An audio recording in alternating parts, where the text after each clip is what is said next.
Hi everyone, thank you for taking the time to visit the channel. Past, present, and future peer. I'm back. This is going to be the book review for Soul Invictus, part 2. I hope you guys have taken the time to watch part 1. I've covered so many things, and if you watched it, you see that there's so much that I need to cover, so I wanted to mix it into 2 videos. So I would assume that you watched part 1. So part 2, we're going to just pick up where we left off. So thank you again for taking the time to watch the video, and let's get into it. So now, we know that each culture, when it came to the Greeks, Persians, and even the Egyptians, had their own sun deity that correlated with them and which represented the sun. So, after doing more research, I was able to find that for some reason there's these stories, these mythological stories that pertain to 2 suns. For example, in the Egyptians, they have Osiris and Horus. And if you know the mythology story, Osiris was the representation of the sun until he got died off by Set, his brother, and he was left to go into the underworld until Horus came around and became the embodiment of Osiris and became a sun deity, worship as a sun deity. Now it's going to make more sense later on. I just wanted to point that out. Even to the Greeks, you have Helios and Apollo, always 2 deities representing the sun. So in the correlation of things, I was trying to figure out, does Rome have some correlation with this also? And yeah, actually they do. And as I said before, this is the book review for Soul Invictus, but there was a second sun that early Rome worshiped in antiquity, and that is Soul Invictus, as I'll show you here. The ancient Romans were religious and had a number of gods. For instance, Janus, Jupiter, Quirinus, Mars, Juno, Liber, Ceres, and Libera, Sol, Neptune, and Genius, among many other gods. It is believed that Rome had 2 different sun gods, namely Sol Invictus and Sol Invictus. Sol Invictus was the first and was thought to be unimportant and disappear at an early period. Earlier in antiquity, far antiquity, the solar cult reappeared later within the coming of Syrian Sol Invictus in Rome. So now what it's saying here is that Sol Invictus and Sol Invictus were 2 separate sun deities worshipped almost at the same time. Yes, the names change, but remember, these are 2 separate deities that were worshipped at different times. So I'll continue here. Who is the Roman sun god? Sol is a deity in ancient Roman religion and a personification of the sun. People believed that Rome had 2 different sun gods in the late Roman Empire. It is said the solar cult reappeared with the coming of Sol Invictus, which was believed to have originated from Syria. In Latin, sol means sun and is associated or equivalent to other solar gods in other countries.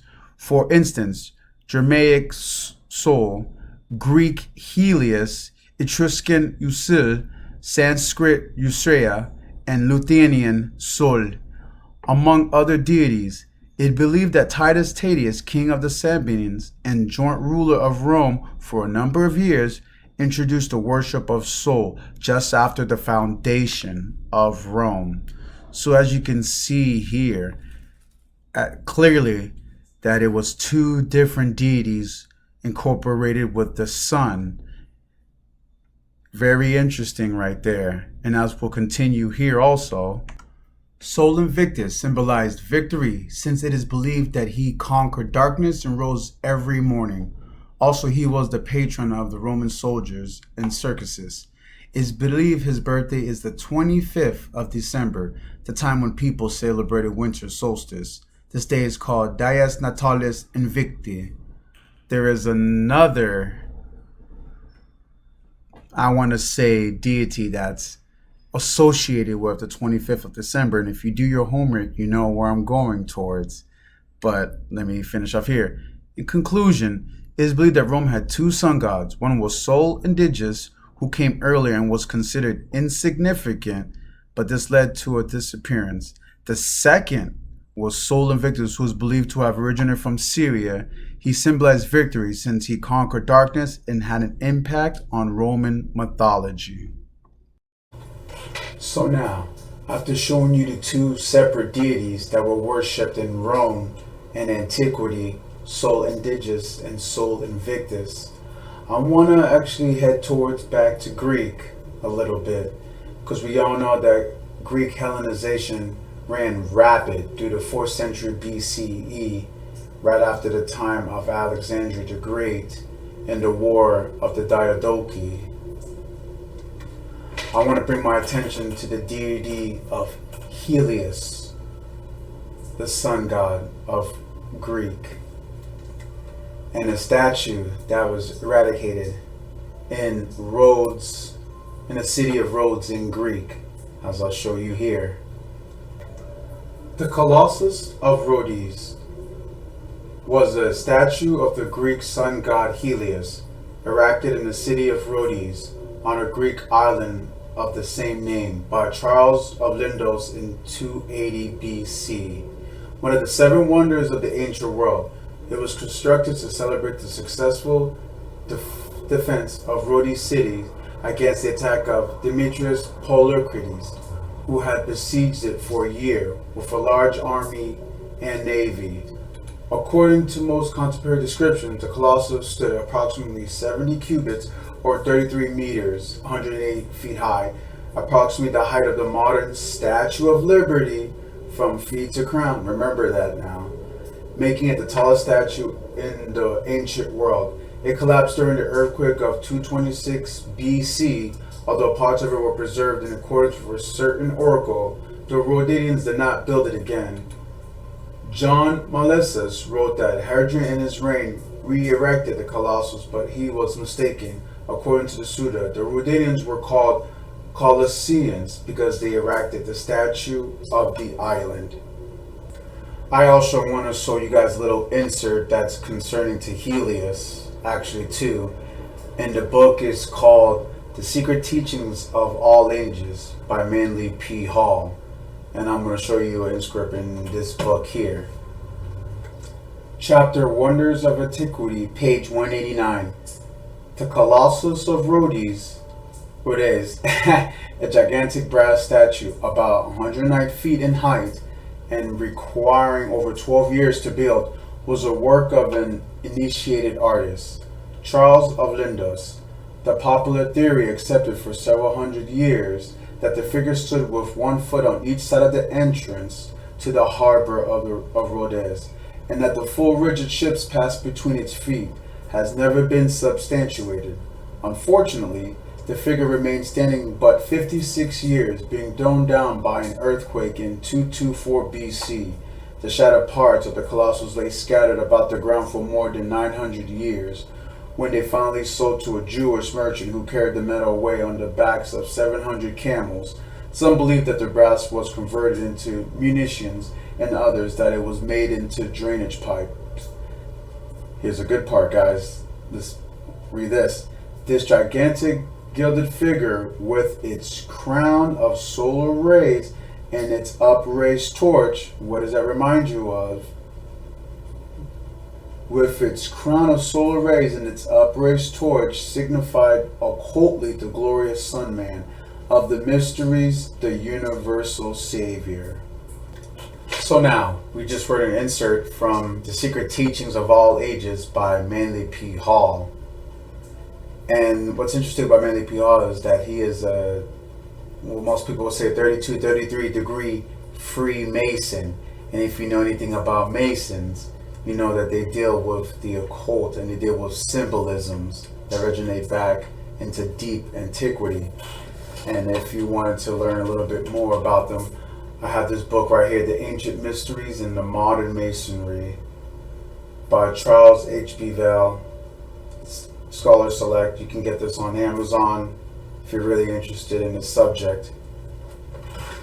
So yeah, and if you looked at the depictions of Helios, you'll see some similarities to the description in the pictures to a modern statue in the US. But since we're on the topic about Masons, I want to do a little segue, and it's going to make sense in a minute, but I want to talk about this certain person that's going to tie this whole last part in together. And his name is Frederick Auguste Bartholdi, and you'll see the importance of this guy and his history with the Statue of Liberty.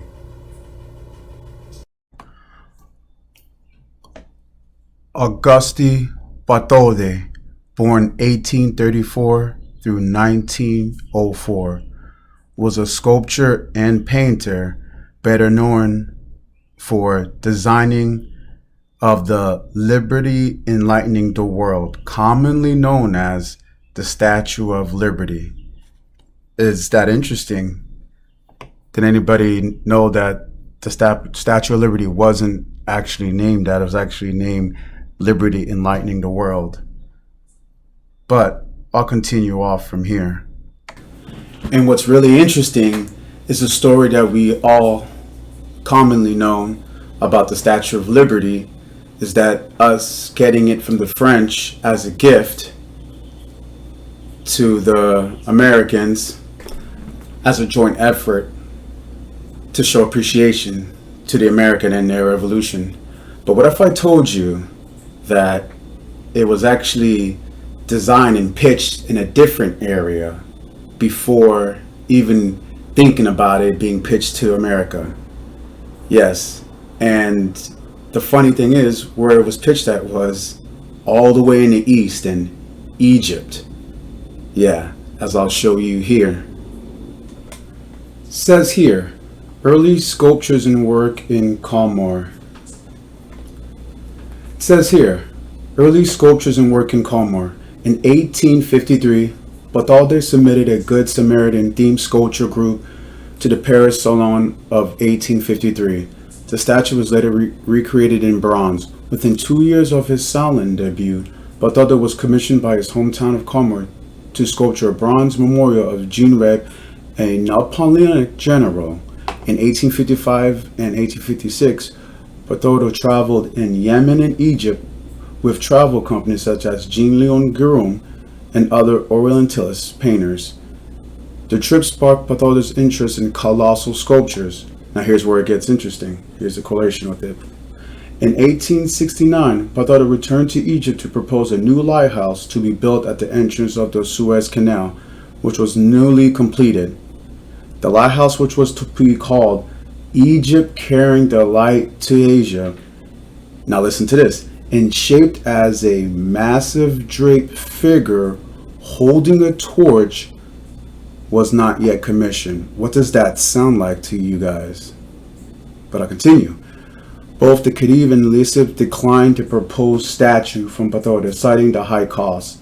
The Port Said Lighthouse was built instead by Francis Coit in 1869. So now I want to skip down to right here. In 1871, he made his first trip to the United States. Remember that date now, 1871 compared to 1869, where he pitched the idea of a massive statue gifted from the French to the Americans in honor of the Continental of the American independence. The idea, which was first been butched to him in 1865 by his friend Edouard René de Lablé, resulted in a Statue of Liberty in New York Harbor.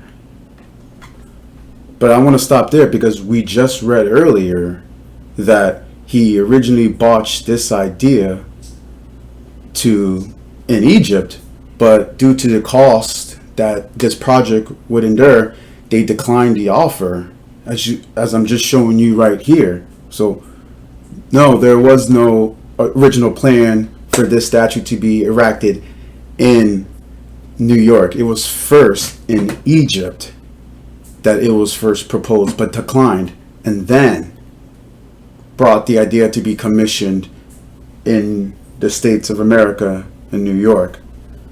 So just throwing that out there to you guys. But I want to throw into the later years, as it says here, just a little tidbit.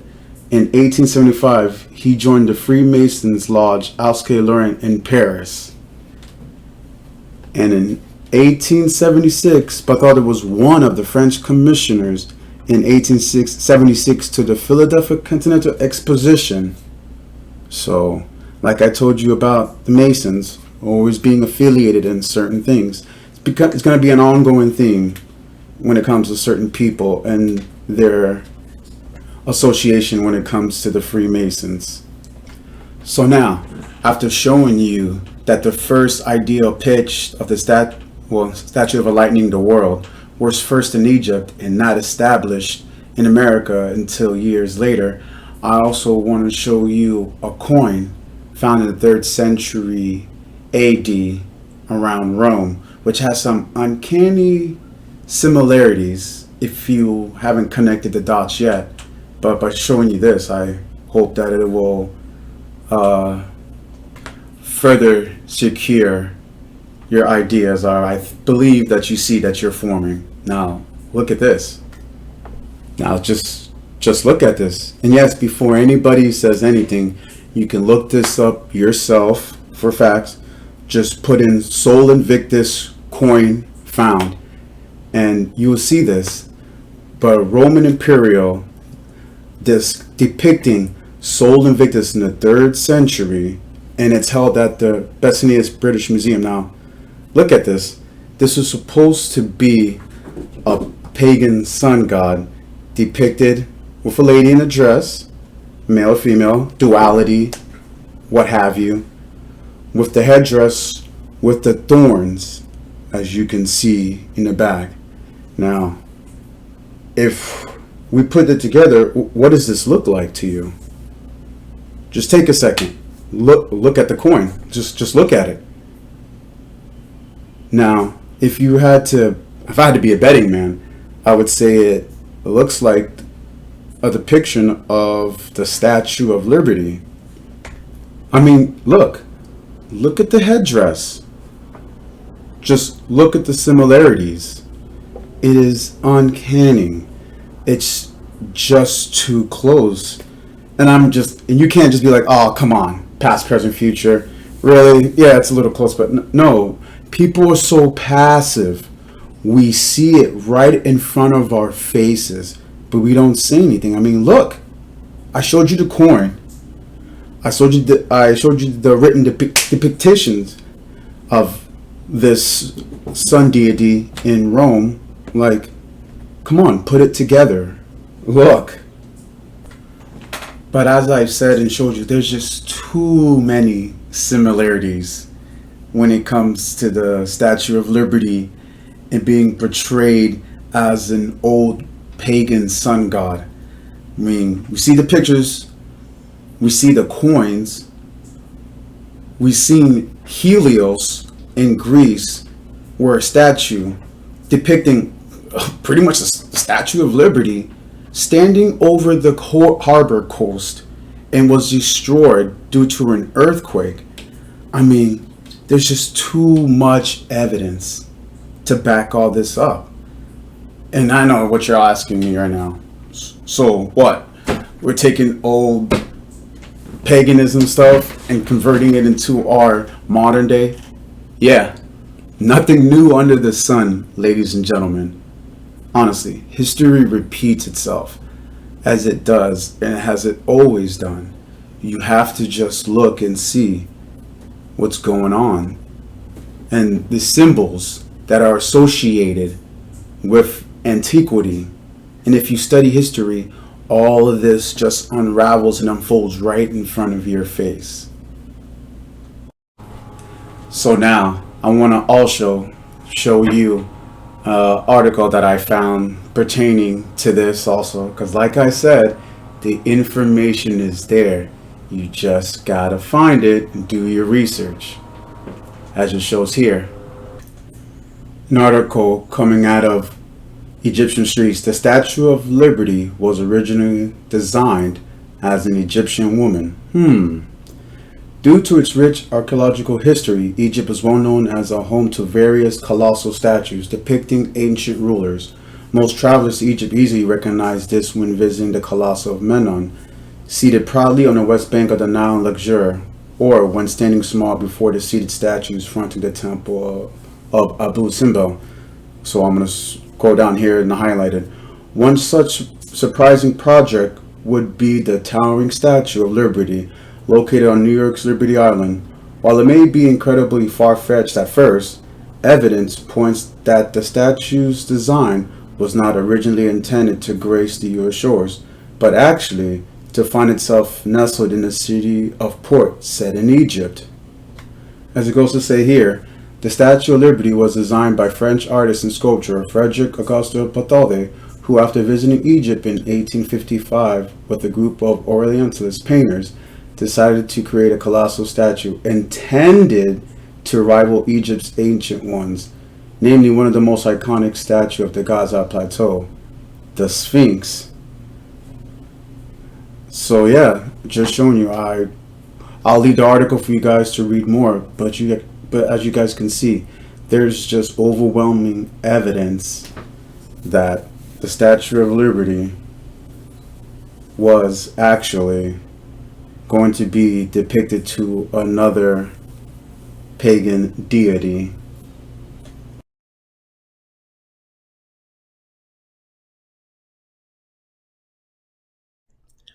So now, after showing you all the evidence, and if you've taken the time to watch my book review for The Cult of Soul Invictus, you see that I pretty much laid the foundation to you all to get to the same conclusion that I'm about to present here, that the Statue of Liberty is just a representation of a sun deity that could be in the name of Sol Invictus, as I showed you, or Mithra, also from the Persians, depicting a sun deity. So what is all this? I even showed you about how the artist for the Statue of Liberty was a Mason also. And if you study Masons, you know that they deal with symbolism and teeter towards the occult. But most of it stems from deep antiquity and comes from where they take aspects from the Phoenicians, the Greeks, the Egyptians, and all their rites and establish it to them. And if you know about Masons, you'll see that a lot of high profile people are Masons or associated with them. That goes even to your politicians, these corporate leaders. And I'm just like, what is all this? What is this? You know what I mean? Like, so we have a statue on the New York Harbor with all the evidence I show you is depicting a sun deity, which stems to paganism. But then with Constantine came in around the 3rd century BCE, current era, all that was supposed to be abolished and switched into Christianity. But now I'm seeing that pagan elements are still lingering till this day in the United States. And if you know some about our founding fathers, you'll see that George Washington himself, you'll even see that George Washington himself was also a Mason, founding father, as you see, in 1788. So what is all this with all these high profiling people that stem from the Masons. Now, this isn't me taking any shots to any fraternity or anything like that. Let me make sure I get that across. It's just interesting how all these high profile people are connected to the Masons in some way. But yeah, so but back to the Statue of Liberty and its connection with the pagan deity, even Helios in Greek. It's just really interesting. And that's why I say when you look through antiquity, you have to see the connections. To this day, I swear there's nothing new under the sun. All these symbols that are just being perpetrated in our faces, all these logos that these companies have, where did all these stuff resonate from? Where did they come from? And that's what's always interested me, especially a guy called Jordan Peterson. If you know who that is, well, you should really take a look into him.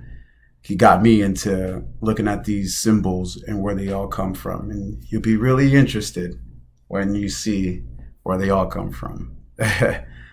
But anywho, if you've come to the same conclusion I have, you'll see that bits and pieces of paganism are still here to the core, even into the United States.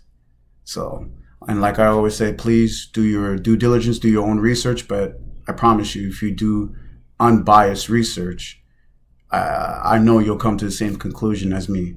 The evidence is just too much there. There's too much evidence. I promise you, I can just keep laying out the evidence for you. You just have to look for it. That is the key thing. The information is always there. You just have to look for it. It's funny how they tell us one narrative, but then turns out to be something else. Yes, at the end, we did get gifted the Statue of Liberty from the French due to their appreciation for the war. But there's still some left out information that they never told us, that it was originally to be erected in Egypt, as I just shown you. It wasn't first supposed to be established in the Americans. No, their first plan was to put it in Egypt. They got turned down. And then the artist went to the United States and brought his ideas, and they accepted it. So how many more stories or narratives have little sprinkles of something else in it? But hey, that's for us to just keep doing our research. But again, I thank you all. I really hope this opened up people's minds. And again, please do your research. But the evidence is there. And once again, I thank you all for taking the time to watch this video. As I say, I always find this information. I just want to present it to you guys to get my ideas out, to see if anybody else has studied this or came across this also. This is an ongoing journey. And like I said, read. The older the book, the better. Yes, I understand these books can be expensive. Some of the books that I have, which I'll leave in the description, you'll see these books are fairly priced, but it's worth the knowledge. I promise you all. But again, thank you for taking the time to watch this video. This wraps up. This is a little sign up from the book review of the Cults of Soul Invictus. This is just a little bit added information that I found off on the side of it from reading the book and doing my own research. So I hope you guys like my presentation. More videos on the way, and I'll see you guys in the next video. Thank you guys.